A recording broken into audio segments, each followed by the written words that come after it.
Gipatuman ang Oplan Ligtas Biyahe sa dakbayan sa Talisay, pinaagi sa pagtinabangay sa Land Transportation Office 7, Highway Patrol Group 7 ug City of Talisay Traffic Operations Development Authority. Ang detalye sa report ni Femari Dumabo. Kini aron ilang masiguro ang roadworthiness sa mga sakyanan nga mobiyahe aron mamauli sa kalagkalag. Nabantayan sa mga otoridad nga nagkadaghan ang mga sakyanan nga mibiyahe na paingon sa Bagatan o sa Amihanan. Gisugdan gahapon ang random nga pagpara sa mga sakop sa LTO7 ug HPG7 sa mga bus, taxi o PUJ o public utility vehicle nga miagi sa dakbayan sa Talisay. Gisusi ang ilang mga driver's license ug uban pang dokumento sa sakyanan. Miabag kanila ang mga sakop sa City Toda.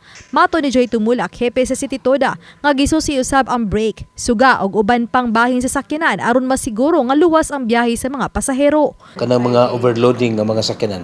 Apil tanan gid, tanan nga moagi sa ato ang area, gani apil pa gani hasta ang tricycle nga ilang gihunungan o ilang gilikturan about sa safety sa pagpamasahero.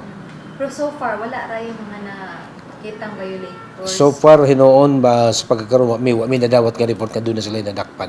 Samtang heightened alert na ang mga sakop sa City Toda sugod karon. Subay niini wala natuguti ni Tumulak nga may mga personal pa sa City Toda nga makalivo absent atol sa kalagkalag. Dugang ni Tumulak nga dako og papel ang mga enforcer sa kadalanan kay sigurado gyud nga daghang sakyanan ang mobiyahe. May mga traffic enforcer nga ipakatap sugod pa lang sa alas 6 sa buntag hangtod na sa tungang gabi aron mapasayon ang dagan sa trapiko. Awag niya sa mga manuaway sa mga sementeryo sa dakbayan sa Talisay nga musubay lang gyud sa roadmap nga giandam sa City Toda diha sa pagbisita sa 7 ka mga samang sa syudad sa Talisay. Ato lang iawhag sa atong mga sa atong mga televiewers, no.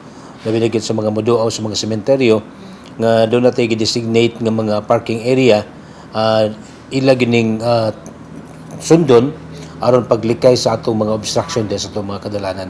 Oba ni Godfrey Relien, Femari Dumabok. Balitang Bisdak.